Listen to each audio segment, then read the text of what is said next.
Welcome back to Before You Go. We are a lifestyle portal for those seeking support in the areas of mental health and wellness.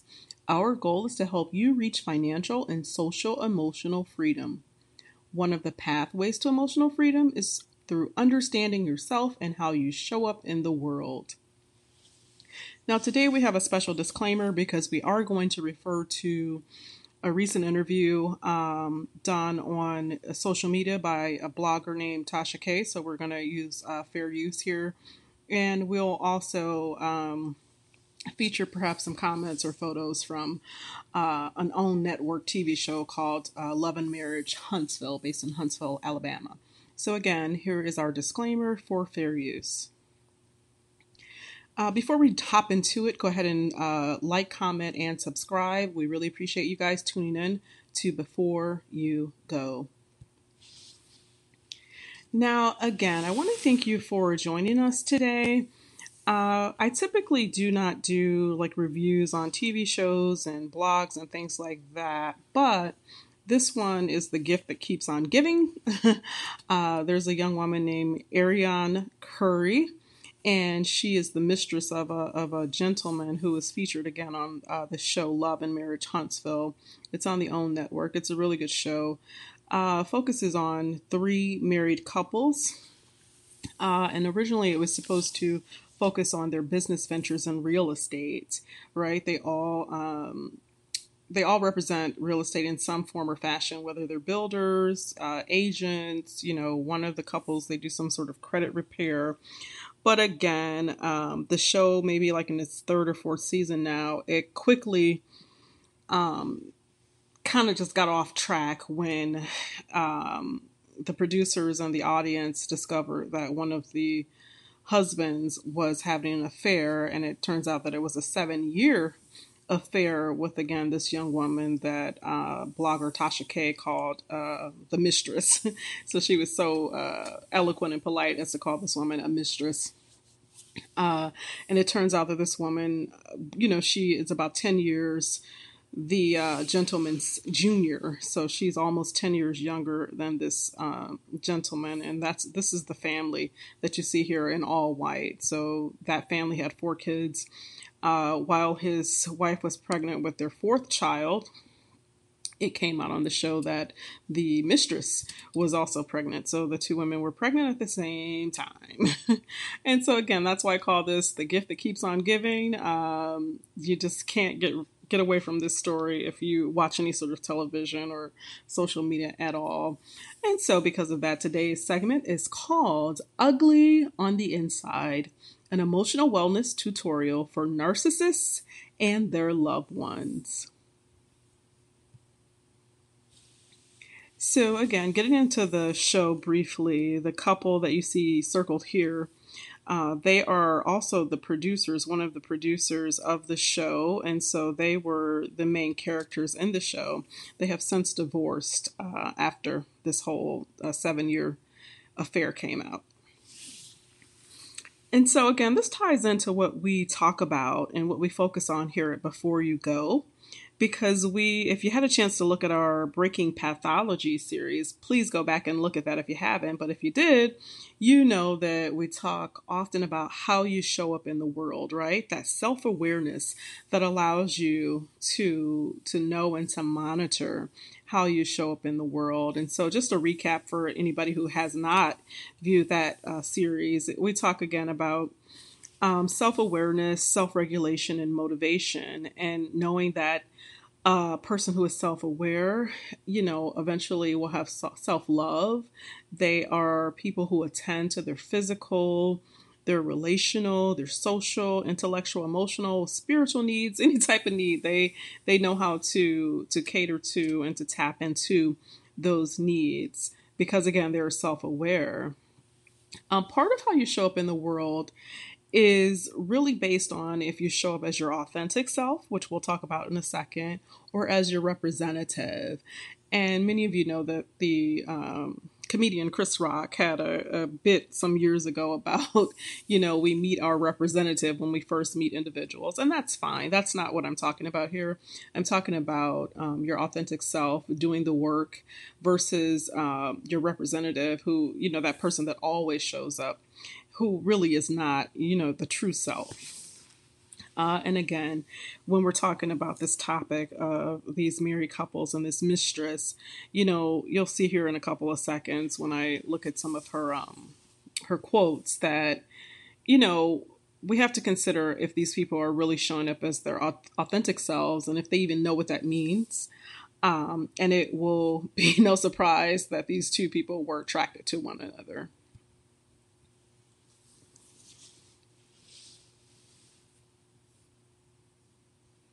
And so again, when we talk about authentic self versus representatives, I like to think of the representative as that person that, when you were a little kid, you played dress up or makeup in the mirror, you put your mom's or your dad's shoes on, that makeup and dress up. That really is the representative. And sometimes, depending on your level of maturity and the level of trauma you've experienced, you don't know how to get out of that. You're always going to be that representative, that child looking in the mirror, playing dress up, if you will. As I said before, those people who are authentic, who authentically know themselves, they are aware, they know what motivates them. Other things, they have values, they hold themselves accountable, they know how to take responsibility, they know what they want. You may be working through the steps to get what you want, but you know what you want and you know your strengths and your weaknesses. And as I've said before in the previous Pathology series, they are willing to accept, feedback, right? And so, again, just going over the authentic self versus the representative. Now, when we talk about these narcissists, narcissism and narcissists, those are words that are thrown about a lot. And it probably is because we all, come in contact with these type of people. We have people in our families that, have these attributes or maybe even have mental illness, mental health diagnoses, but there really is no escaping them. The DSM-4 is a diagnostic tool that we use in various settings. You use them in hospitals, therapists use them, we use them in education, to diagnose students, so on and so forth. So it is the set of criteria that professionals use to describe, all of these mental health issues, these mental illnesses, if you will. And so I just wanted to go over a little bit some of the criteria for people who really are, formally diagnosed with narcissistic personality disorder. And you can look through some of them. We typically think of narcissists as people that are grandiose and think they're really self-important, but there's so much more to this mental health issue. They have a failure to distinguish themselves from external objects. So, if they have fancy cars or, something that is of worth that they think, they attach themselves to that. They're very selfish. They lack empathy. That's a big one. Sometimes can be manipulative. They're jealous, envious, just so on and so forth. Again, we've all experienced these people. And again, with that grandiosity, they think that they're, unique or special in some way. And they may even have fantasies of being perfection. I'm sorry. And if you watch the show, The Gentleman who was cheating on his wife, he really has that fantasy of perfection as evident by, the way he works out and tries to get really buff with his body. So I just want to go over the formal criteria for people with NPD. And again, this is something that all practitioners across the board use. Everybody uses this to kind of diagnose and review people. And again, you don't have to have a formal diagnosis. Again, we just know people who have some of these characteristics. And those are the people I'm talking about. I'm not a doctor. I'm not a psychiatrist. I simply, like many of you, have been involved with these narcissists. Now, getting back to this young woman, Arionne Curry. Again, she's almost 10 years this person's junior. I think she may just be turning 30. And during this interview, the initial goal, she said was to clear up any misconceptions about her, right? Um, and one of the things she said was, they're creating a false narrative about me, meaning the show producers and this, the wife and maybe her friends, I don't know. But she kept saying they're creating a false narrative about me. And she goes on to say that, they're leading the audience to believe that I'm some young, crazy woman chasing after somebody's husband. Nobody can chase a married man. She goes on to say, I'm not sure what attracted him to me, but I'm the cream of the crop, right? I have a good heart. I'm a good person. And then she does throw in there, I was wrong for continuing to deal with a married man. So again, she has this whole issue with the network. She even mentions Oprah Winfrey by name. And I mean, if you want to put the nail in the coffin, go ahead and do that. And I don't even think Oprah is involved with the network anymore. So, again, talk about creating false narratives. But yeah, so she's upset that these people have continually talked about her. She talks about they use her likeness because they mention her, in the show all the time. I think they've only mentioned her by name once, and that's because it was all over social media. But again, the story does focus on this business and the relationships that they've had, and unfortunately, the relationship he had with this woman. I don't know if I mentioned before, but he and the wife were pregnant at the same time. And so that's when everything just kind of fell apart, to be honest with you. And again, knowing that she was pregnant at the same time as this man's wife, and they had a quick scene where she was very disrespectful on the phone to the woman.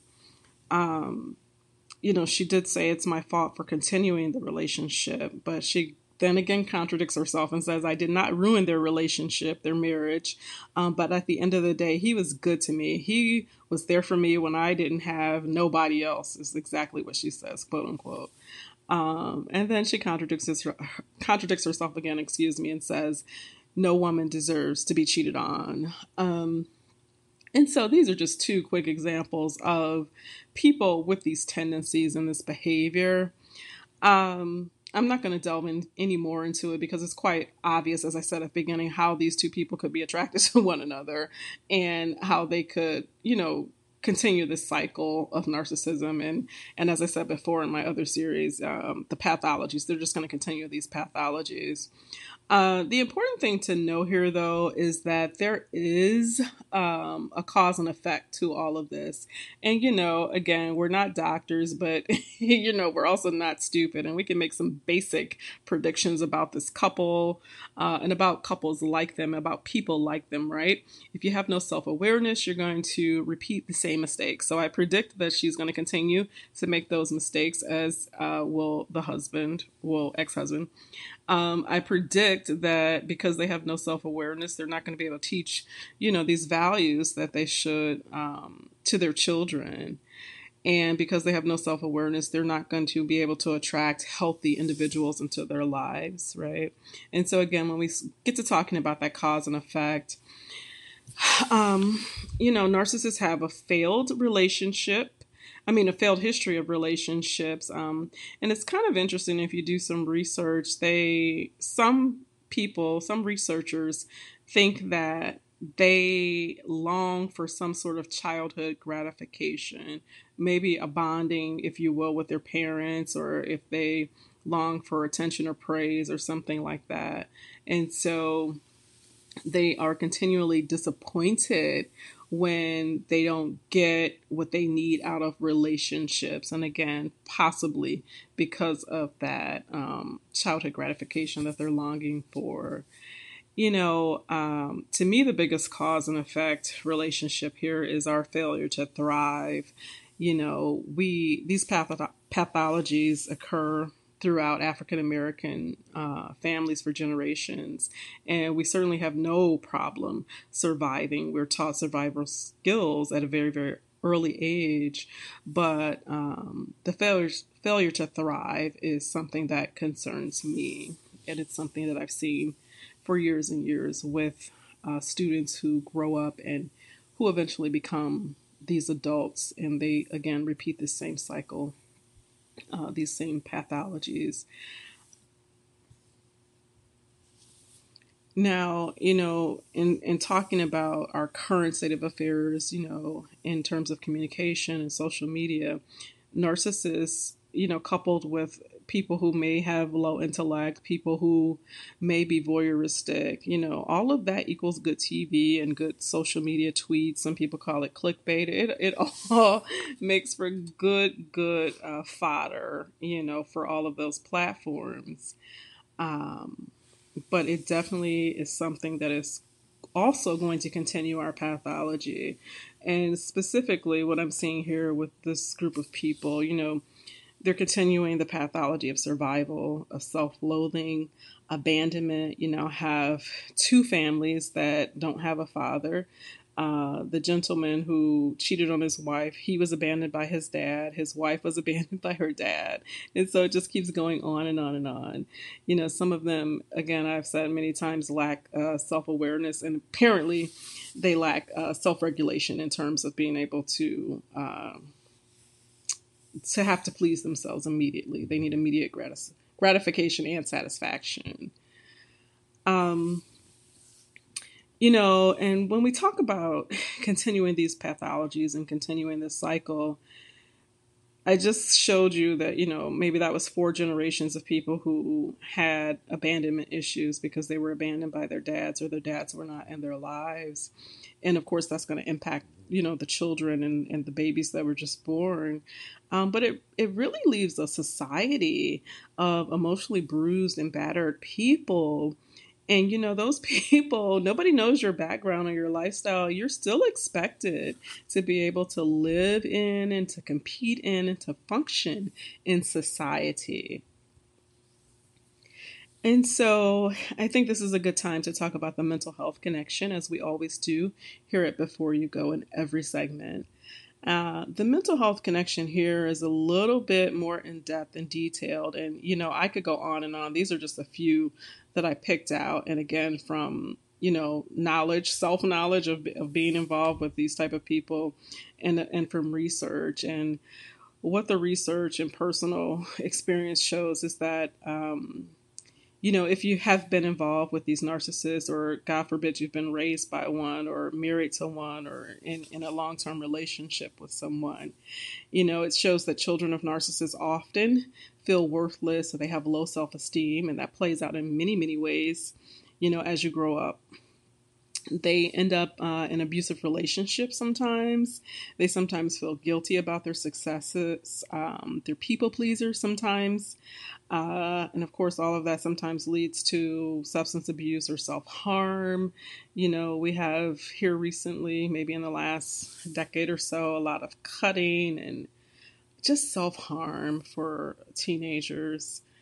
Codependency, eating disorders, anxiety is through the roof in schools, and especially on college campuses and things. A lot of kids are medicated. I forgot to put PTSD in there, but that one is one, and just hypersensitivity to others' feelings. So there's a lot that comes just from being in the lives and being raised, with these people that have these narcissistic personalities. It is really, really detrimental to children, and really to adults, even if you happen to come across them and be involved with them in adulthood. And so again, that's the mental health connection. You can do a lot of research and find that there are way more connections than that, but it really kind of impacts and engulfs and encompasses your life when you are involved with these people. So I want to talk about how to stop that, right? So we've mentioned many times that this is a cyclical thing in terms of continuing these pathologies, but let's talk about how we're going to start healing ourselves. And again, this is not everything that you can do, but these are a few things that you can do to get started. And the first thing I would recommend is to set boundaries, set clear boundaries, be very explicit in what you will and will not accept. And if you need to write it down and go over it before you let the person know, just do whatever you need to know, but be very clear and very explicit about what you want. Set limits for yourself. For example, if you have been verbally abused by someone who is narcissistic, consider, limiting the type of conversation you have with them. So if they're verbally abusive, maybe text with them and limit that time for certain. Don't let them, again, engulf you in their nonsense. As always, get professional help. This is too big of an issue and it impacts too much of your life for you not to get professional help. There's so much professional help. I've said it many times in other segments. You can get teletherapy now online. There's tons of groups, Facebook groups, and all types of social media groups. Go through your, if you have a medical provider, go through them, your insurance company. There's just many, many ways for you to get professional help. And don't forget to ask, your friends and families, if coworkers even, if they have a good therapist. Sometimes word of mouth is also good. Don't forget to give yourself grace. It's really a tough thing that we're talking about here. And again, I can't do it justice in just a few minutes, 20 minutes or so here, but give yourself grace, give yourself time to unpack everything and to kind of heal, and know that, again, change and healing and all of those processes are very, very slow. The next thing I would recommend is to get reacquainted with yourself. When you've gone through this type of trauma, dealing with these people, especially if it's been for years, you really have to get reacquainted with yourself. And sometimes you've lost yourself and you may have to reinvent yourself, or again, look at your past and what you loved, look at a time when you loved yourself and kind of duplicate that or replicate that if you can. And the last tip I have for you is to relax and let go. Relaxation is an art, and we're going to be doing a couple of segments on that a little bit later, but learn to relax, whatever makes you relax, whether it's music, whether it's meditation, whether it's walking or singing or art, whatever it is, learn to relax. There's some apps out there that help you relax and help you stay calm. There are tons of videos and music and things like that. So you have tons of options, to help you relax. And then the part of that we don't often talk about is letting go, right? So you learn to relax, but at some point you're just going to have to let go of some things. You're going to have to let go of your pain, your harm, your trauma. And in this case, it may be an actual individual person that you have to let go.